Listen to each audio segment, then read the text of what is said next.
राष्ट्री संगमनी वसूनां चिकितुषी प्रथमा यज्ञियानां तां मा देवा व्यदध पुरुत्रा भूरिस्थात्रां भूय विषयन्ति।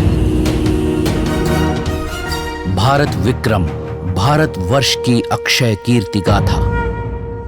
हम जाबाज हैं, जियाले हैं, आंधियों से खेले हैं, बिजलियों के पाले हैं। हम शांति का सवेरा हैं, मानवता के उजाले हैं। पहचानो हमें, हम भारत वाले हैं।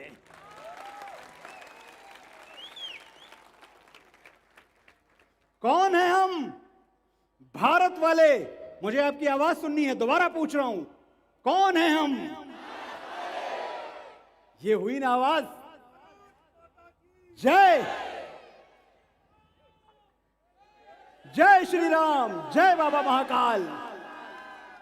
आपका ये आहंग, ये नाद, ये गूंज 7 समंदर पार भी पहुंच रही होगी। जहां कुछ दिनों पहले किसी ने एक कविता पढ़ दी थी, यहां मैं लेखकों की प्रबुद्ध लोगों की नगरी में बैठा हूं।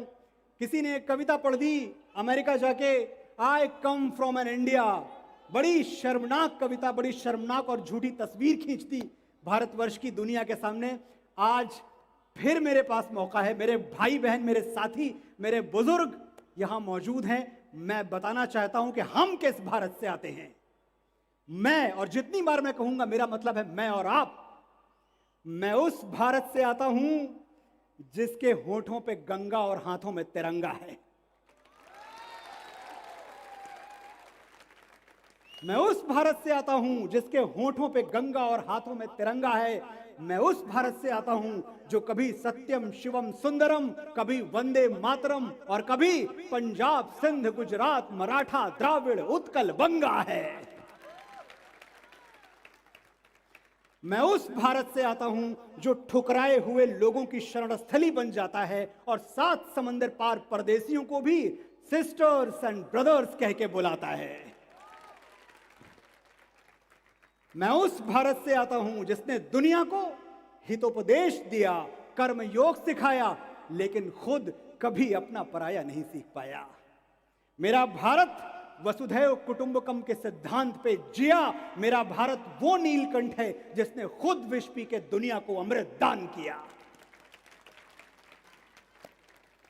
मेरा भारत कर्मण्येवाधिकार रस्ते गाता है, तीनों लोगों का स्वामी होके माखन चुराता है और महाअवतार होके मां के हाथों मार खाता है। मैं गौतम के भारत से आता हूं जहां जनहित के लिए एक राजपुत्र सन्यासी हो जाता है। मैं राम के भारत से आता हूं जहां पिता की एक बात पर बेटा सिंहासन त्याग कर वनवासी हो जाता है। मैं उस भारत से आता हूं, मुझे पानी दे दें जरा सा, हमारी बात चलती रहेगी, रुकने की जरूरत नहीं है। मैं उस भारत से आता हूं, मेरी बहनें यहां बैठी हैं, मैं उस भारत से आता हूं जो स्त्री को उसके स्वाभिमान से पहचानता है। किससे पहचानता है? चरित्र मतलब स्वाभिमान। मैं उस भारत से आता हूं जो स्त्री को उसके स्वाभिमान से पहचानता है। एक कुंवारी मां को महासती कुंती के नाम से जानता है और 5 पतियों वाली द्रौपदी को देवी मानता है। मेरा भारत आकाश सा बलवान है, फिर भी धरती सा धैर्यवान है। मेरा भारत प्रेम का पुण्य लोक, अहिंसा का जन्म स्थान है, लेकिन स्त्री का अनादर हो जाए तो हमारा बच्चा बच्चा हनुमान है। पढ़ो हमारा इतिहास जो हमारे मस्तक पर लिखा है। एक दुशासन ने हमारी बेटी का आंचल खींच लिया, हमने 100 भाइयों की चिता जला दी। आवाज आनी चाहिए मेरे पास तक, अगर मैं सच बोल रहा हूं तो आपकी तालियां पहुंचनी चाहिए।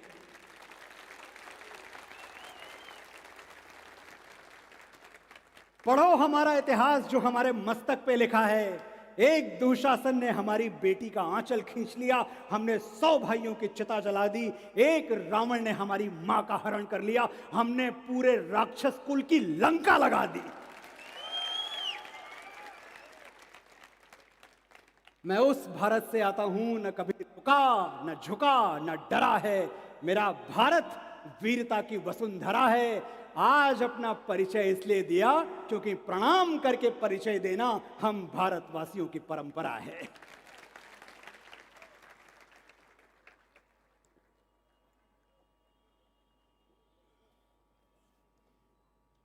और यह बात सच है साथियों, हम झुकते नहीं हैं।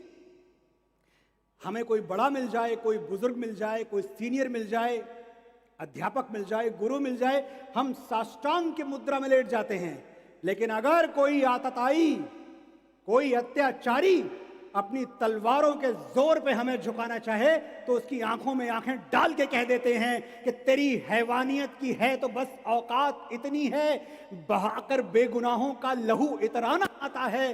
गुरूरे बेखबर ये बात तुझको कौन समझाए, वो सर झुक ही नहीं सकता जिसे कट जाना आता है।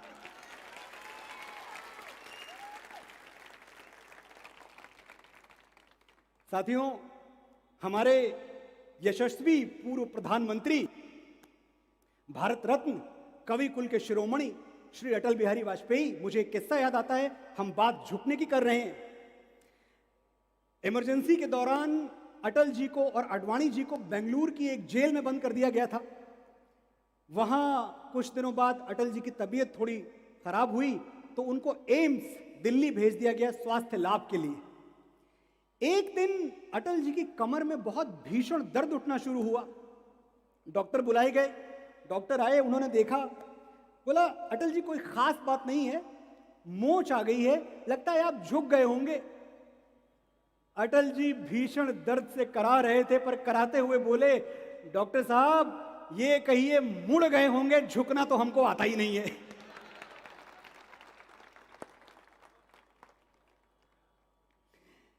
तो ये बिल्कुल सही है कि झुकना तो हमको आता ही नहीं है। ना हमारे अटल जी को आता था, ना उनकी कुल वंश और परंपरा में जन्मे हम जैसे साधारण लोगों को आता है। हम झुकने के लिए हमने 4 स्थान ढूंढ रखे हैं और मुझे लगता है जो मैं बताऊंगा आपके भी 4 स्थान यही है। हम परम पिता परमात्मा के आगे झुकते हैं, हम गुरु के आगे झुकते हैं, हम अपनी माता के आगे झुकते हैं और हम अपने पिता के आगे झुकते हैं। इसके अलावा आप कहीं और झुकते हैं? नहीं झुकते, झुकना भी नहीं चाहिए। लेकिन जब बात आती है, मैं और आप तकरीबन 10-15 मिनट और बात करेंगे। मैं चाहता हूं अपनी ऊर्जा बनाए रखें आप, क्योंकि आपकी ऊर्जा से मेरी ऊर्जा है। आपकी ऊर्जा मंद हुई तो मेरी ऊर्जा भी मंद हो जाएगी। मैं यहां देख रहा हूं मेरे बहुत सारे नौजवान साथी हैं, मेरी माताएं बैठी हैं।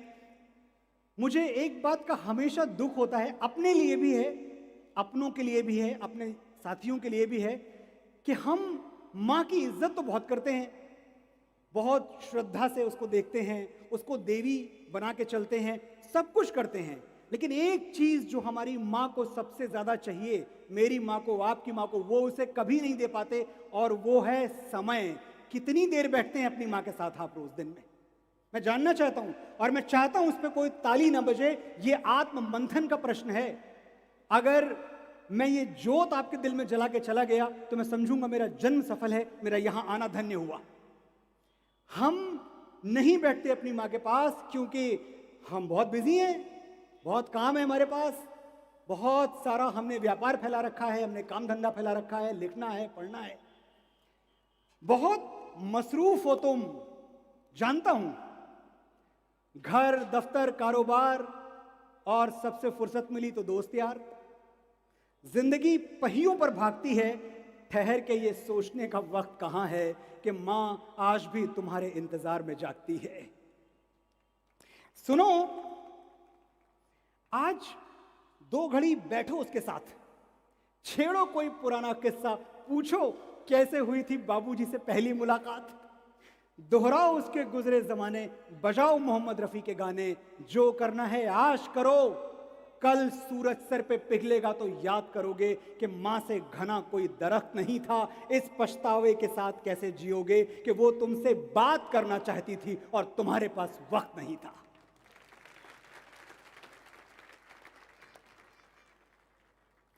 साथियों, हमारे पास किसके लिए वक्त नहीं है? उसके लिए जिसने अपनी जवानी गला दी हमें बड़ा करने में, हमारे पास उसके लिए वक्त नहीं है।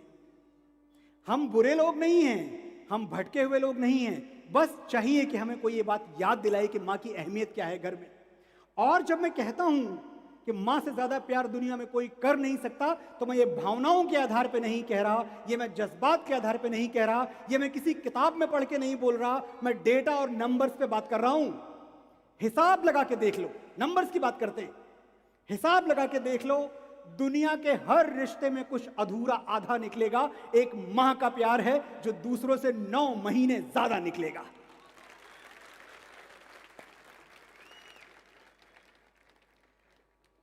और वही माँ अक्सर हमें नजर नहीं आती, और उसका भी एक रीजन है। जो हर वक्त आसपास रहता है वो अक्सर नजर नहीं आता। माँ के साथ यही होता है, पता नहीं कब घर के किसी कोने में खो जाती है, वो इतना दिखती है कि दिखना बंद हो जाती है। तुमने आखिरी बार उसे आंख भर के कब देखा था? कब उसकी साड़ी या सूट की तारीफ की? कब उसकी चूड़ियों का रंग नोटिस किया? कब उसकी नेल पॉलिश पर अपनी राय दी?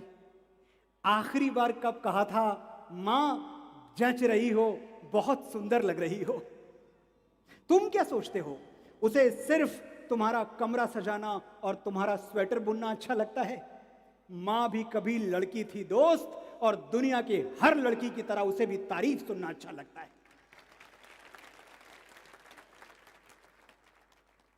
अभी देर नहीं हुई है, जाओ और तुम्हारी मां से खूबसूरत दुनिया की कोई लड़की हो नहीं सकती, ये सच उसे आज और अभी बताओ। और जब आप जाएं अपनी मां को ये सच बताने, तो उसको भी प्रणाम कर लीजिएगा, जिसके बलिदान, जिसकी कुर्बानियों को लिखने के लिए इतिहासों को स्याही नहीं मिली। हमारे देश में पिताओं के लिए कुछ लिखा नहीं गया, कभी उनका अभिनंदन नहीं किया गया। यही उज्जैन, हमारे महनीय कवि श्री ओम व्यास जी यहाँ हुआ करते थे। मुझे याद है एक बार मैं टेलीविजन पे उनको सुन रहा था, और उन्होंने एक बात कही जिसने मुझे महीनों तक रुलाया है। ओम व्यास जी ने कहा कि जब पिता होता है, जब पिता का साया सर पे होता है, तो लगता है ये बाजार के जितने खिलौने हैं ना, ये सब हमारे हैं, जब चाहेंगे जहां से चाहेंगे खरीद लेंगे। पिता की जेब में मुद्रा कितनी है, पैसा कितना है, फर्क नहीं पड़ता। हर बाप अपने बेटे का हीरो होता है, लेकिन क्या हमने अपने हीरो को सेलिब्रेट किया? मैं एक निजी अनुभव बताता हूं। मैं डरता नहीं, मेरे पिताजी की उम्र 84 वर्ष है, 84 वर्ष है, जपल हो चुके हैं, वृद्ध हो चुके हैं। उनके बगल बैठता हूं तो मुझे लगता है अब दुनिया में मेरा कोई कुछ बिगाड़ नहीं सकता, मेरा बाप मेरे बगल में बैठा हुआ है।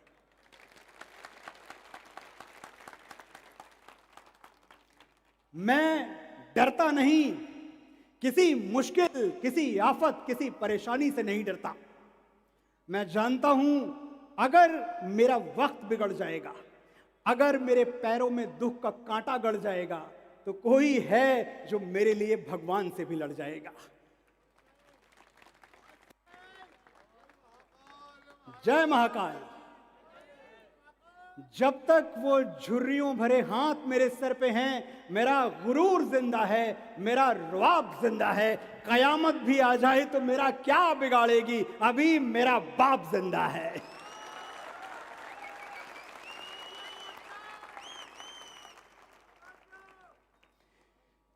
हम जैसे लोग, मुझे लगता है हम आखिर के 8-10 मिनट और बात करते हैं, वरना तो हम पूरी रात बात करते रह सकते हैं।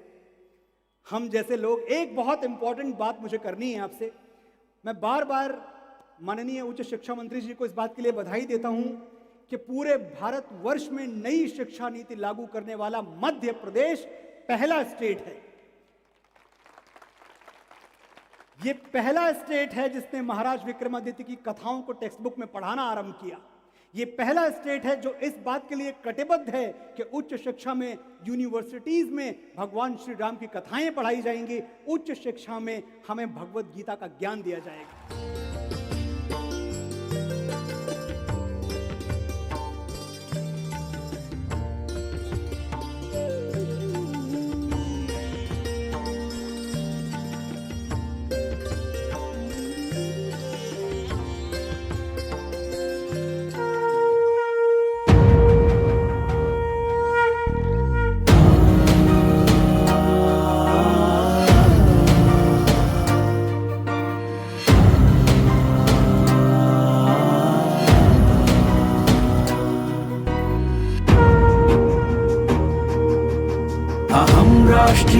सङ्गमनी वसूनाम् चिकितुषी प्रथमा यज्ञीयानाम् तां मा देवा व्यदध पुरुत्रा भूरिस्थात्रां भूय विषयन्ती। भारत विक्रम भारत वर्ष की अक्षय कीर्ति गाथा।